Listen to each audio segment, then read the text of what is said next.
होगी। पहले चरण के मतदान के बाद बीजेपी की बढ़ती परेशानी की, राहुल गांधी के साथ मंच पर आए अखिलेश और तेजस्वी की। देखेंगे केजरीवाल के खिलाफ किस साजिश के दावे किए आम आदमी पार्टी ने, बीएसपी के उम्मीदवारों का क्यों नामांकन हुआ खारिज। जानेंगे बीजेपी के दावे पर कैसे पलटवार किया उद्धव ठाकरे ने। और बुलेटिन के आखिर में देखेंगे जाने माने कार्टूनिस्ट इरफान की किस खबर पर पड़ी तिरछी नजर। लेकिन तमाम बड़ी खबरों से पहले एक नजर आज की सुर्खियों पर। दिल्ली में आप और कांग्रेस गठबंधन का दिखने लगा असर। मेयर और डिप्टी मेयर के चुनाव में आप को खुलकर समर्थन करेगी कांग्रेस। दोनों ही सीटों पर आप उम्मीदवार की जीत दिख रही है तय। केंद्र सरकार के खिलाफ होगा विपक्ष का हल्ला बोल। झारखंड में कल होगी इंडिया गठबंधन की रैली। सीएम चंपई सोरेन बोले हक मार रही केंद्र सरकार। सूरत के कांग्रेस कैंडिडेट का नामांकन रद्द, तत्काल सुनवाई के लिए जाएंगे हाईकोर्ट। सेंसेक्स 599 अंक बढ़कर 73,088 पर बंद। निफ्टी भी 151 अंक चढ़ा। बैंक और फाइनेंशियल सर्विसेज के शेयरों में सबसे ज्यादा तेजी रही। ये तो थी सुर्खियां। अब बात आज की सबसे बड़ी खबर की। पहले चरण की वोटिंग पूरी हो चुकी है। 102 सीटों पर उम्मीदवारों की किस्मत ईवीएम में कैद हो गई है। इसके साथ ही इंडिया और एनडीए दोनों ही तरफ से जीत के दावे भी शुरू हो गए हैं। लेकिन पहले चरण में कम वोटिंग ने जरूर बीजेपी की नींद उड़ा दी है। तो क्यों परेशान है बीजेपी, देखिए रिपोर्ट। पहले चरण में 102 सीटों पर वोटिंग के बाद इंडिया और एनडीए दोनों ने ही अपनी अपनी जीत के दावे किए हैं। पीएम मोदी ने कहा कि एनडीए के पक्ष में अच्छा फीडबैक मिला है, तो सपा चीफ अखिलेश यादव ने बीजेपी का फ्लॉप शो बताते हुए कहा कि बीजेपी बुरी तरह से हार रही है। आप सांसद संजय सिंह ने कहा कि पहले चरण की 102 सीटों पर इंडिया के पक्ष में एक तरफा नतीजे आ रहे हैं, आगे भी ये सिलसिला बना रहेगा। तो दूसरी तरफ वोटिंग को लेकर जो आंकड़े सामने आए हैं उसने बीजेपी की नींद जरूर उड़ा दी है। नए सिरे से रणनीति तैयार हो रही है। दरअसल बीजेपी की चिंता इतिहास ने बढ़ा रखी है। 1980 के बाद से जब भी देश में मतदान घटा है, देश की सत्ता में बदलाव हो गया है। 1980 से अब तक 5 मौके आए हैं जब वोटिंग कम हुई है और 5 में से 4 बार सत्ता बदल गई है। बीजेपी की सबसे ज्यादा चिंता तो इसीलिए बढ़ गई है कि 2019 में जहां उसे ज्यादा सीट मिली वहां वोटिंग कम हुई और जहां हार मिली वहां वोटिंग ज्यादा हो गई। ये आंकड़े बीजेपी को डरा रहे हैं। दरअसल 1980 के चुनाव में मतदान प्रतिशत गिरा था, जो 1977 के मुकाबले में 1980 में वोटिंग 5.5% कम हुआ। तो जनता पार्टी की जगह कांग्रेस सत्ता में आ गई। इंदिरा गांधी ने सत्ता में वापसी कर ली। इसके बाद 1989 में 2.6% वोटिंग कम हुई, तो राजीव गांधी सत्ता से बाहर हो गए और जनता दल के वीपी सिंह पीएम बन गए। अगले ही चुनाव में 1991 में वोटिंग 5.22% घटी, तो कांग्रेस ने जनता दल से सत्ता छीन ली। 2004 में 1.92% वोटिंग कम हुई, तो अटल बिहारी वाजपेयी की सरकार सत्ता से बाहर हो गई और मनमोहन सिंह के नेतृत्व में यूपीए की सरकार बन गई। सिर्फ 1999 में एक मौका ऐसा आया था जब 1.98% कम वोटिंग के बावजूद अटल बिहारी के नेतृत्व वाली एनडीए की सरकार बच गई थी। लेकिन सरकार में भी बीजेपी अपनी सीटों की संख्या नहीं बढ़ा पाई। यानी वोटर्स को अपने अधिकार के प्रति जागरूक करते हुए कहते हैं कि 5 घंटे चलने वाली मॉस्किटो कॉइल के लिए कितने सवाल करते हैं। इससे धुआं तो नहीं आएगा, ये बदबू तो नहीं लेगी, इससे मच्छर तो मरेगा ना। लेकिन 5 साल तक के लिए अपनी सरकार चुनते वक्त एक सवाल नहीं, कुछ नहीं पूछते, बिल्कुल नहीं। इसलिए मेरी डिमांड है ये उंगली धर्म, पैसा, जात पात, धर्म, संप्रदाय के लिए वोट देने की बजाय जो आपसे वोट मांगने आए उससे सवाल पूछिए। पूछो उससे कि अगले 5 साल तक तुम मेरे लिए क्या करोगे, मेरे बच्चों की शिक्षा के लिए क्या करोगे, मुझे नौकरी दिलाने के लिए क्या करोगे, मैं अगर बीमार पड़ गया तो मेरे परिवार के लिए क्या करोगे, 5 साल तक तुम मेरे देश को आगे बढ़ाने के लिए क्या करोगे। पूछो। वोट देने से पहले जिस उंगली का आप इस्तेमाल करते हो उस उंगली के जरिए सवाल करो, क्योंकि अगर आप ऐसा करोगे इस देश की हेल्थ सर्विस सिस्टम को सुधारने की, गरीब किसानों की मदद के किसी विक्रम राठौर आजाद की जरूरत नहीं हो, क्योंकि आपकी उंगली ही काफी, क्योंकि आपकी उंगली में बहुत ताकत है। और पता है मेरी डिमांड पूरी करोगे तो आजादी किसको मिले, आपको और आप सभी। आजादी अन्याय से, गरीबी से, कम वोटिंग ने बीजेपी के होश उड़ा दिए हैं, तो विपक्ष की मजबूत घेराबंदी ने बीजेपी की चिंता को बढ़ा दिया है। इंडिया गठबंधन की रैलियों ने बीजेपी को बैकफुट पर धकेल दिया है। आज राहुल गांधी यूपी और बिहार में रैलियां करने पहुंचे, जहां उनके साथ अखिलेश यादव और तेजस्वी यादव भी नजर आए। तो क्या कहा राहुल ने, देखिए ये रिपोर्ट। अमरोहा में कांग्रेस प्रत्याशी दानिश अली के समर्थन में राहुल गांधी और पूर्व मुख्यमंत्री अखिलेश यादव शनिवार एक साथ चुनावी रैली को संबोधित करने पहुंचे। इस जनसभा में राहुल ने बीजेपी पर निशाना साधते हुए कहा कि देश के अरबपतियों के बेटे जॉब मार्केट में जाने से पहले अप्रेंटिसशिप करते हैं और फिर वो स्थायी नौकरी में जाते हैं, मगर ये सुविधा देश के बेरोजगार युवाओं को कभी नहीं मिली। इसलिए हम एक नई योजना लाए हैं, पहली नौकरी पक्की। इसमें हम हिंदुस्तान के सभी ग्रेजुएट डिप्लोमा धारक को अप्रेंटिसशिप का अधिकार देने जा रहे हैं। 1 साल आपकी ट्रेनिंग सरकारी ऑफिस, प्राइवेट कंपनियां और पब्लिक सेक्टर में होंगी और आपको 1 लाख रुपए मिलेंगे। इसी के साथ राहुल ने अमरोहा में जनगणना का मुद्दा उठाते हुए कहा कि जातिगत जनगणना ही हिंदुस्तान का एक्सरे है, क्योंकि तभी पता चलेगा कि देश में किस वर्ग के कितने लोग हैं। लेकिन जब मैंने जातिगत जनगणना की बात की तो नरेंद्र मोदी और बीजेपी के लोग विरोध में आ गए। तो वहीं सपा प्रमुख अखिलेश यादव ने दावा किया कि अमरोहा से उनके उम्मीदवार दानिश अली ऐतिहासिक वोटों से जीतेंगे। इस बार पश्चिम की हवा हर जगह से बीजेपी का सफाया करेगी। जनता ने बीजेपी को पहले चरण के चुनाव में ही पलट दिया है। बीजेपी का पहला शो पहले दिन ही फ्लॉप रहा है। मोदी जी सिर्फ जुमले लेकर आए थे। तो वहीं आज भागलपुर में भी राहुल ने तेजस्वी यादव के साथ जनसभा की।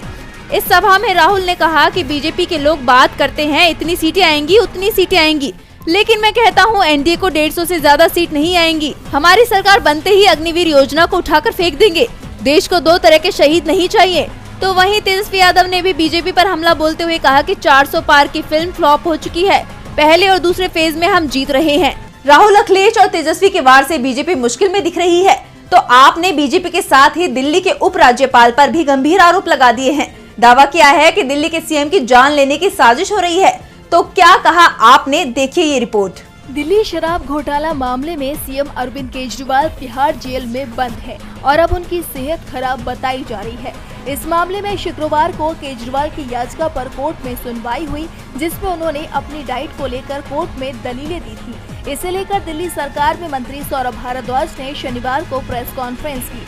सीएम केजरीवाल के स्वास्थ्य को लेकर मंत्री सौरभ भारद्वाज ने बड़ा दावा किया है। दिल्ली के लोगों को मुफ्त स्वास्थ्य की सुविधा देने वाले जनता के चुने हुए सीएम को दवा नहीं दी जा रही है।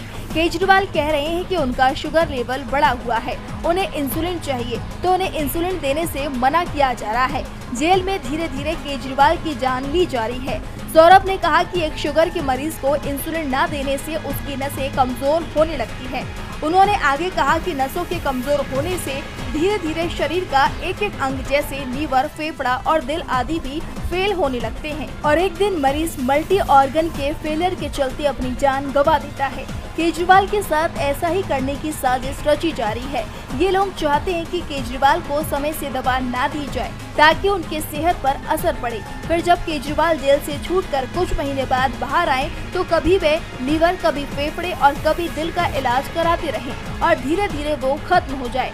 सौरभ ने आगे कहा कि हम बस ये चाहते हैं कि अगर केजरीवाल को इंसुलिन की जरूरत है तो उन्हें इंसुलिन दी जाए। केजरीवाल की गिरफ्तारी और जेल में उनके साथ हो रहे व्यवहार से आम आदमी पार्टी गुस्से में है, तो बीएसपी चीफ मायावती भी गुस्से में दिखाई दे रही हैं। दरअसल उनकी पार्टी के 2 उम्मीदवारों का नामांकन खारिज कर दिया गया है।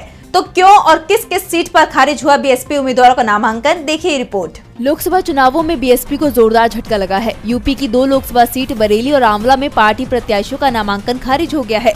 बरेली लोकसभा से छोटेलाल गंगवार और आंवला लोकसभा से सईद आबिद अली का पर्चा खारिज हुआ है। बरेली लोकसभा प्रत्याशी छोटेलाल गंगवार के कागजात में कमी पाई गई है, इस वजह से जिला निर्वाचन अधिकारी ने पर्चा खारिज किया है। वहीं आंवला से 2 बसपा प्रत्याशी होने की वजह से मामला फंसा हुआ है। बसपा प्रमुख मायावती ने पत्र जारी कर कहा, आबिद अली बसपा के अधिकृत प्रत्याशी हैं। आंवला जिलाध्यक्ष राजीव कुमार सिंह ने रिटर्निंग ऑफिसर सीडीओ को पत्र लिखकर शिकायत की है। फर्जी बीएसपी प्रत्याशी सत्यवीर सिंह के खिलाफ एफआईआर कराने की मांग की है। बीएसपी जिलाध्यक्ष ने कोतवाली थाने में भी सत्यवीर सिंह के खिलाफ तहरीर दी है। बीएसपी प्रत्याशी आबिद अली ने कहा कि ये सब सपा प्रत्याशी नीरज मौर्य की साजिश है। हम लोग हाई कोर्ट और सुप्रीम कोर्ट तक जाएंगे। बरेली और आंवला सीट से आखिरी दिन 12-12 नामांकन भरे गए। आज नामांकन पत्रों की जांच की गई थी। वोटिंग से पहले ही 2 सीटों पर मुकाबले से बीएसपी बाहर हो गई है, लेकिन इंडिया गठबंधन बीजेपी के खिलाफ मजबूती से डटा हुआ है। बीजेपी को सबसे ज्यादा चिंता अगर कहीं दिख रही है तो वो महाराष्ट्र में दिख रही है। 2019 के लोकसभा चुनावों में यहाँ एनडीए गठबंधन को 48 में से 41 सीटें मिली थी, लेकिन वो तब था जब उद्धव ठाकरे एनडीए में थे। अब उद्धव इंडिया गठबंधन में और उन्होंने बीजेपी पर जमकर निशाना साधा है। तो क्या कहा उद्धव ने, देखिए ये रिपोर्ट। राहुल गांधी की भारत जोड़ो यात्रा और भारत जोड़ो न्याय यात्रा दोनों ही महाराष्ट्र पहुंची थी और इन यात्राओं ने देश का मूड बदल दिया। शिवसेना यूबीटी प्रमुख उद्धव ठाकरे ने बीजेपी पर निशाना साधते हुए कहा कि राहुल गांधी के कारण कांग्रेस का कैडर सक्रिय हो गया है। 2023 तक लोग बोलने से डरते थे, लेकिन अब नहीं। अब उन्हें लगता है कि लोकतंत्र संकट में है। अगर राहुल या मैं बाहर आते हैं तो लोगों को लगता है कि कोई वहाँ बीजेपी के खिलाफ है। उन्हें झूठे वादे के खिलाफ बोलने का भी साहस मिलता है। उद्धव ने कहा कि मैं एक वीडियो देख रहा था जिसमें एक किसान से पूछा गया कि क्या उन्हें पीएम किसान योजना के 6,000 रूपए मिले हैं। जलवा में किसान कहता है कि मैं एक साल में खाद के लिए 1 लाख रूपए और 18% यानी कि 18,000 रूपए जीएसटी के रूप में देता हूँ। मुझे साल में सरकार से 6,000 रूपए मिले हैं, लेकिन सरकार पर मेरे 12,000 रूपए बकाया हैं। उद्धव ने कहा कि पहले डर का माहौल था, अब लोग सोचते हैं कि इन्हें हराया जा सकता है। हर चीज का अपना समय होता है। अगर 2 साल पहले हम तानाशाही कहते तो लोग हमारी बात पर यकीन नहीं करते। आज सामने आ गया है। ठाकरे ने कहा कि मैं कहता हूं कि बीजेपी अब एक वैक्यूम क्लीनर है।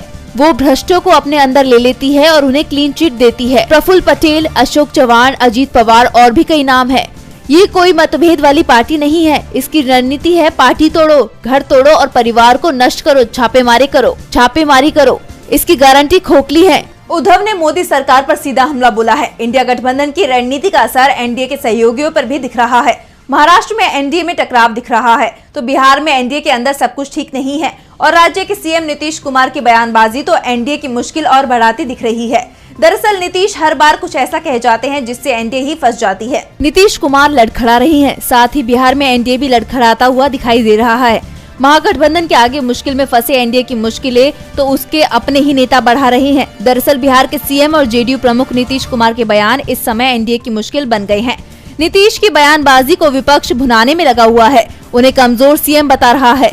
दरअसल जिस तरह से इस बार नीतीश कुमार लगातार बीजेपी को सफाई दे रहे हैं, उससे जेडीयू के कार्यकर्ता ही खुश नहीं दिखाई दे रहे। ऊपर से वो मंच से ऐसा कुछ बोल जाते हैं जिसका जवाब पार्टी के नेता भी नहीं दे पाते। नवादा की रैली में पीएम मोदी के सामने नीतीश कुमार ने कहा कि इस बार एनडीए 4,000 सीट जीतेगा, जबकि लोकसभा में 543 सीटें ही हैं। दावा किया जा रहा है कि बीजेपी ने इसके बाद नीतीश कुमार के पीएम मोदी की रैली में शामिल होने पर ही रोक लगा दी है।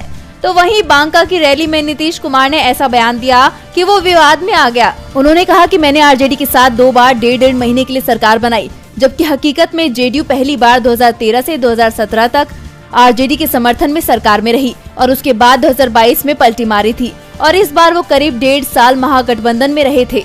लेकिन नीतीश इतने बड़े कार्यकाल को मात्र 1.5 महीने का बता रहे थे, लेकिन अब उन्होंने जो बयान दिया है उसका बचाव बीजेपी के नेता भी नहीं कर पा रहे हैं। नीतीश के बयान पर विवाद खड़ा हो गया है। उन्होंने सीधे सीधे लालू यादव को निशाने पर लेते हुए कहा कि आजकल कुछ लोग सब कुछ दावा करते हैं, जब उन्हें हटाया गया तो उन्होंने अपनी पत्नियों को नियुक्त किया, अब उनके बच्चे हैं। अब पैदा तो बहुत कर दिया, इतना ज्यादा पैदा करना चाहिए किसी को, बाल बच्चा। अब उन्होंने अपने बेटे बेटियों और हर किसी को शामिल कर लिया है। वे हर जगह पर कुछ न कुछ करते रहते हैं, वो पुरानी बातें भूल जाते हैं। इसलिए मैं सभी को बताना चाहता हूँ कि कोई भी काम नहीं हो पाता था। नीतीश के बयान पर इंडिया गठबंधन की तरफ से सख्त प्रतिक्रिया सामने आई है। आरजेडी नेता मृत्युंजय तिवारी ने कहा कि बीजेपी ने नीतीश को मोदी के साथ मंच साझा करने से रोक दिया है, इसलिए वो दुख में है। उन्हें अपनी हार का पूरा यकीन हो चुका है, इसलिए वो घबराहट में लालू प्रसाद यादव के खिलाफ व्यक्तिगत टिप्पणी कर रहे हैं। नीतीश कुमार के पास कोई राजनीतिक जमीन नहीं बची है। लालू परिवार पर नीतीश का निजी हमला कहीं बीजेपी का खेल ही न बिगाड़ दे, क्योंकि जब भी किसी बड़े नेता पर निजी हमला हुआ तो उसका उल्टा ही असर हुआ है। अब तक बीजेपी इसका फायदा उठाती रही है, लेकिन अब बड़े नुकसान के संकेत मिल रहे हैं। तो क्या कहा नीतीश ने, देखिए रिपोर्ट। दूरदर्शन चैनल का लोगो का रंग बदलकर केसरिया कर दिया गया है। लोगो के भगवा होते ही कई लोगों के रिएक्शन सामने आने लगे हैं। डीडी के लोगो के बदलने से सबसे ज्यादा नाराज विपक्ष है। विपक्ष का कहना है कि चैनल का भगवाकरण किया गया है। विपक्षी नेताओं का प्रश्न है कि इसे लोकसभा चुनाव से पहले बदलने की क्या जरूरत थी। हालांकि ब्रॉडकास्ट का कहना है कि दूरदर्शन के लोगों को केसरिया सिर्फ एक बदलाव के रूप में किया गया है। डीडी न्यूज चैनल ने अपने एक्स हैंडल पर लोगों के बदलाव पर एक वीडियो पोस्ट किया था। वीडियो के साथ एक कैप्शन भी लिखा था। डीडी न्यूज ने वीडियो पोस्ट करते हुए लिखा कि हमारे मूल्य तो वही है, लेकिन अब हम एक नए रूप से आप सबके सामने हैं। खबरों का एक ऐसा सफर जो आपने पहले कभी नहीं किया। उसके लिए तैयार हो जाइए, पूरी तरह से नए डीडी न्यूज का अनुभव लें। ऐसे में सवाल ये भी उठ रहे हैं कि आखिरकार लोकसभा चुनाव के दौरान ही क्यों दूरदर्शन के लोगों का रंग बदला गया और लोगों का रंग बदलकर भगवा किया गया। क्या वाकई में प्रसार भारती अब प्रचार भारती बन गया है? डीडी का लोगो बदलने के बाद लोगों के साथ विपक्ष के रिएक्शन भी सामने आ रहे हैं। कांग्रेस सांसद मनीष तिवारी ने आरोप लगाया कि दूरदर्शन के लोगों का रंग बदलना सरकारी संस्थाओं पर कब्जा करने का सरकार का प्रयास है। टीएमसी के राज्यसभा सांसद जवाहर सरकार ने इस पर चिंता जताई। उन्होंने कहा कि दूरदर्शन ने अपने ऐतिहासिक फ्लैगशिप लोगों को भगवा रंग में रंग दिया है। इसी के साथ उन्होंने कहा कि पूर्व सीईओ के रूप में इसके भगवाकरण को चिंता के साथ मैं देख रहा हूँ। ये भी महसूस कर रहा हूँ कि ये अब प्रसार भारती नहीं बचा, बल्कि ये प्रचार भारती है। वही विपक्ष के एक और नेता ने कहा कि मुझे तो डर है कि कहीं कल को तिरंगे झंडे का रंग भी न बदल दिया जाए और उसे भगवा कर दिया जाए। और बुलेटिन के आखिर में देखते हैं जाने माने कार्टूनिस्ट इरफान की किस खबर पर पड़ी तिरछी नजर।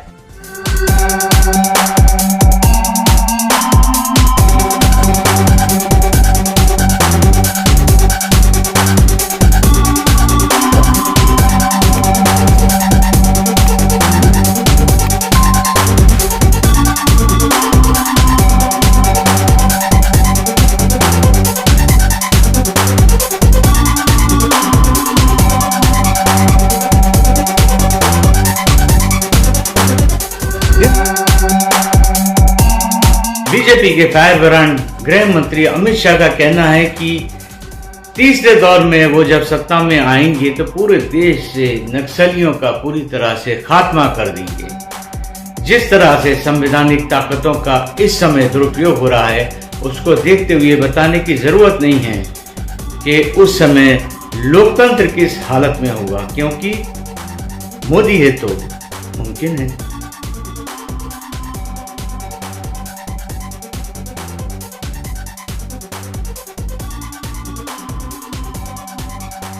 आज सोशल मीडिया से लेकर आपके चलते फिरते जीवन में भी पत्रकारिता के बुरे दौर की चर्चा होती है, क्योंकि जिन लोगों पर सूचना देने की जिम्मेदारी है वो आपके लिए नहीं बल्कि कॉरपोरेट और सरकारों को फायदा पहुंचाने में लग गए हैं। विज्ञापन मॉडल को खारिज कर आप इस बीमारी को दूर कर सकते हैं और अपने नारे को बुलंद कीजिए।